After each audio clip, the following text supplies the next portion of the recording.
جب حضرت زید شہید کو گرفتار کر کے لے کر آئے، زخمی ہو گئے تھے، ان کا ہونٹ کٹ گیا تھا، خون بہہ رہا تھا، ہاتھ پیر باندھے ہوئے تھے ان کے، اور دربار میں کھڑا کیا گیا، تو حجاج نے کہا کہ آخری بات کرو، اب تمہارے سر کو اتار دیا جائے گا، تمہاری گردن ماریں گے۔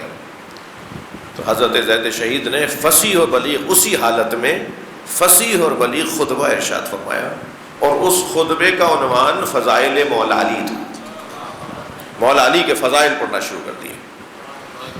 تو ظالم بادشاہ نے آواز دے کر کہا کہ تم بنی ہاشم اتنے فصیح اور بلیغ کیسے ہوتے ہو، اتنا اچھا کیسے بولتے ہو، اس حالت میں بھی تم ایسے بول رہے ہو جیسے تم چین اور سکون میں بولتے، آرام اور آسائش میں بات کرتے، کوئی ماحول تمہارے حق میں نہیں ہے، کوئی بھی تمہارا ساتھ دینے والا اس دربار میں نہیں ہے، چاروں طرف خوںکھار بیٹھے ہوئے ہیں، ہر طرف سے نگاہیں خنجروں کی طرح لگ رہی ہیں آ کر، ایسی کیفیت میں بھی تم اتنا اچھا بول رہے ہو، ایسی کیفیت میں بھی تم شان سے بات کر رہے ہو۔ تو زید شہید نے فوراً فرمایا ہمیں دیوان ابو طالب اور خطبہ فاطمہ زہرا پڑھایا جاتا ہے، صلوات پڑھ لیں محمد وعلیہ۔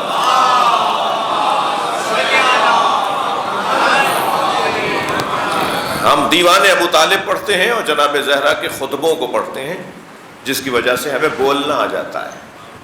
اچھا بولنا ہی نہیں، آدمی اگر ماحول اور موسم اس کے حق میں نہ ہو تو اسے نہیں بولا جائے گا۔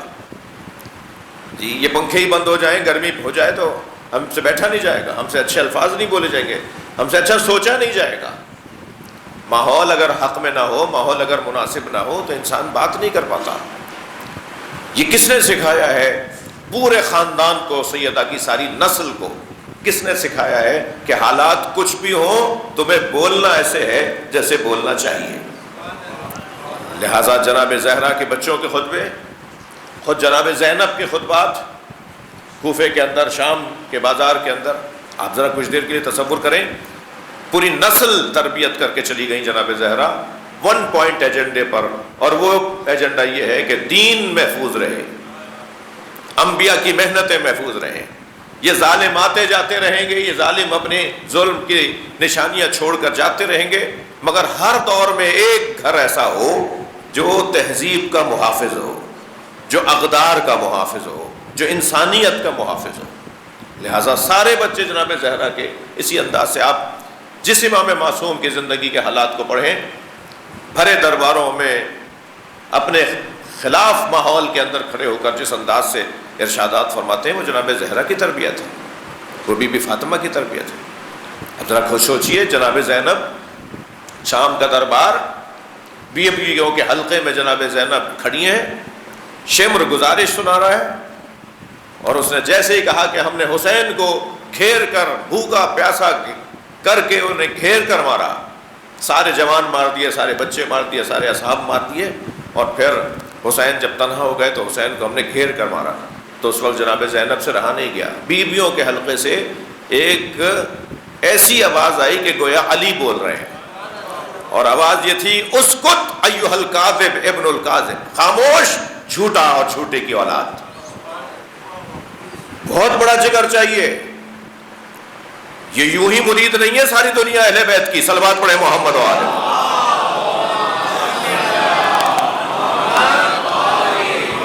اس کیفیت میں جناب زینب نے آواز دی، سب نے ایک مرتبہ مڑ کے دیکھا، یہ کون ہے، کیا بات ہوئی ہے؟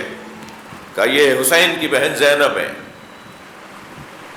پورا قصہ ہے، جناب زینب سلام اللہ علیہا کو کہا گیا کہ بولنے دیا جائے انہیں، بات کریں، کیا کہنا چاہتی ہیں؟ اس وقت جناب زینب نے خطبہ ارشاد فرمایا۔ جناب زینب نے جو خطبہ ارشاد فرمایا اس کے چند جملے سن لیجئے مجھ سے آپ۔ وہی لہجہ، وہی بابا کا انداز، وہی ماں کا انداز، ایسا لگ رہا ہے کہ علی بول رہے ہیں، ایسا لگ رہا ہے سیدہ بول رہی ہیں۔ فرماتی ہیں کہ یا یزید کد قیدک وجہت جہدک، اب دیکھیں ردھم دیکھیے، الفاظ جیسے شاعری کر رہی ہوں، یعنی مقفع الفاظ ہیں جناب زینب کے۔ فرماتی ہیں یا یزید کد قیدک وجہت جہدک فوالذی شرفنا بالوحی والکتاب، ردھم ہے یا نہیں؟ صلوات پڑھے ذرا محمد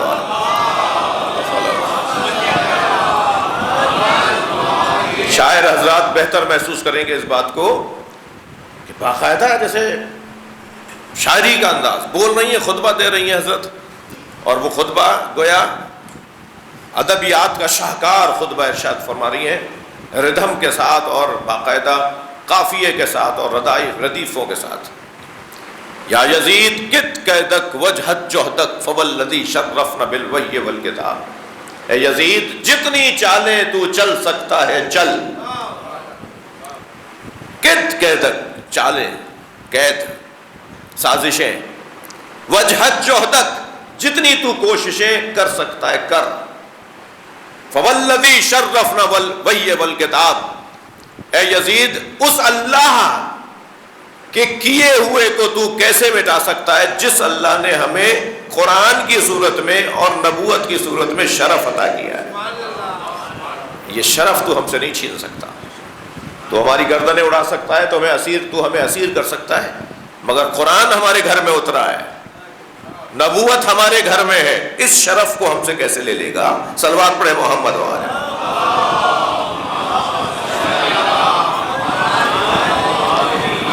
ماشاءاللہ تعداد کافی ہے، آپ بلند صلوات دیا کریں۔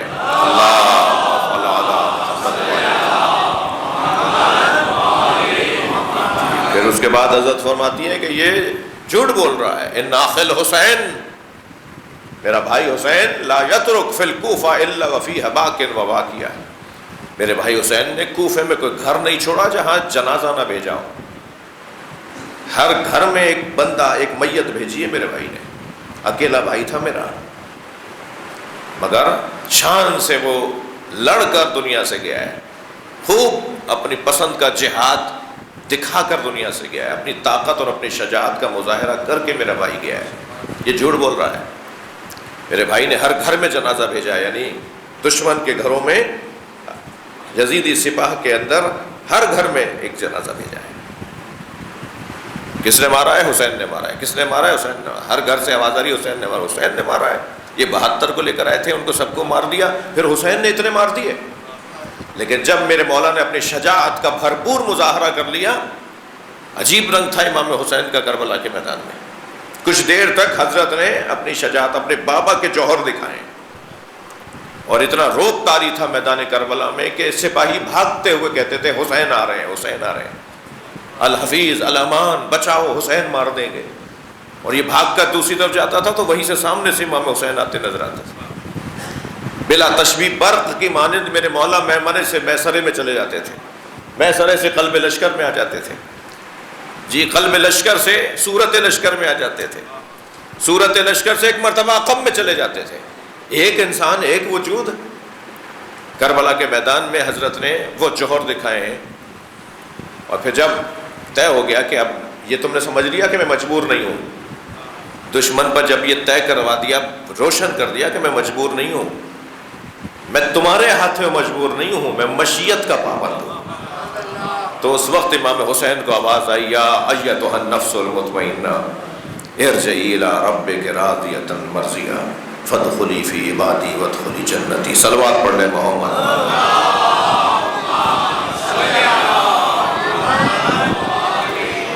یہ کیفیت خطبہ جناب زینب کا، امام سجاد کے خطبات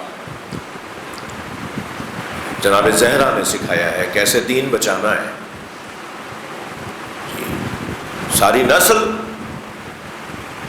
کتنی بڑی تعداد ہے دنیا میں ان لوگوں کو ماننے والی کہ جن سے جناب زہرا نے خطاب کیا تھا، بڑی تعداد ہے، مگر مجھے بتائیے اتنا کچھ ہونے کے باوجود اہل بیت کے خلاف ہر دور کے اندر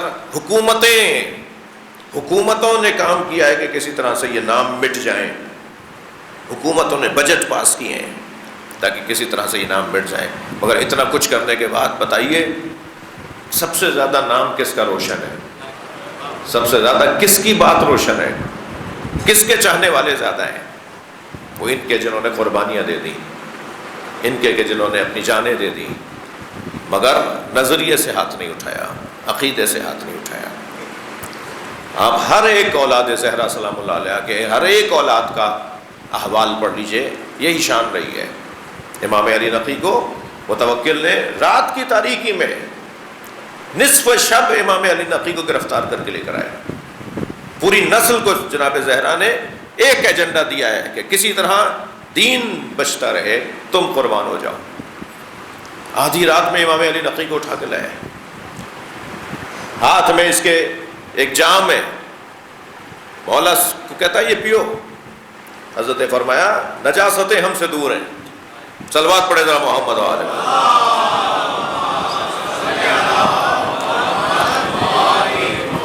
تو پھر کہنے لگا اچھا شعر سناؤ. اب نشے کی حالت میں، نشہ چڑھا ہوا ہے، دیوانگی طاری ہے، کہتا ہے شعر سناؤ. حضرت نے فی البدی وہاں موت، مرنے کے بعد کیا ہوگا، بڑے بڑے لوگوں کا حال کیا ہوا، بڑے بڑے محل آج کہاں چلے گئے، بڑی بڑی سواریوں پر بیٹھنے والے آج گمنام ہیں. حضرت نے فی البدی مرنے اور مرنے کے بعد کے حالات کے اوپر فی البدی نظم حضرت نے شعر کہنا شروع کیے. باتو علی قلل الجبال تحرسهم، صلوات پڑھے ذرا محمد والے اللہم صلی علی محمد. وہ جو پہاڑوں کی چوٹیوں پر محل بنا کر بیٹھتے تھے کہ سارا شہر ان کی نگاہوں میں رہے. میرے مولا نے شعر یہاں سے شروع کیا. وہ جو پہاڑیوں کی چوٹیوں پر محل بناتے تھے تاکہ وہاں بیٹھ کے پورے شہر کو دیکھ سکیں، اپنی مملکت کو دیکھ سکیں، وہ جو اوپر بیٹھ کے لوگوں کو دیکھ رہے ہوتے تھے، بتاؤ آج وہ کہاں ہیں؟ آج انہیں زمین کے اندر موجود کیڑے کھا رہے ہیں اور ان کے وہ محل گر چکے ہیں. آج ان کا کوئی نام لینے والا نہیں ہے. جب حضرت نے یہ شعر سنانا شروع کیے، اس کا ہاتھ پیر کانپنے لگے، جام ہاتھ سے گرا، زمین پہ گر کر تڑپنے لگا، آوازیں دینے لگا انہیں واپس لے جاؤ، انہیں واپس لے جاؤ. سوچا امام نے کہ میرے ساتھ کیا ہوگا جب میں اتنے بڑے ظالم کے ساتھ یہ بات کروں گا تو. مگر جناب زہرا اپنے بچوں کو ایک کام دے کر گئی ہیں. کام یہ ہے کہ ہر دور میں انبیاء کی تہذیب، انبیاء کی محنتیں، میرے بابا کی محنتیں محفوظ رہیں.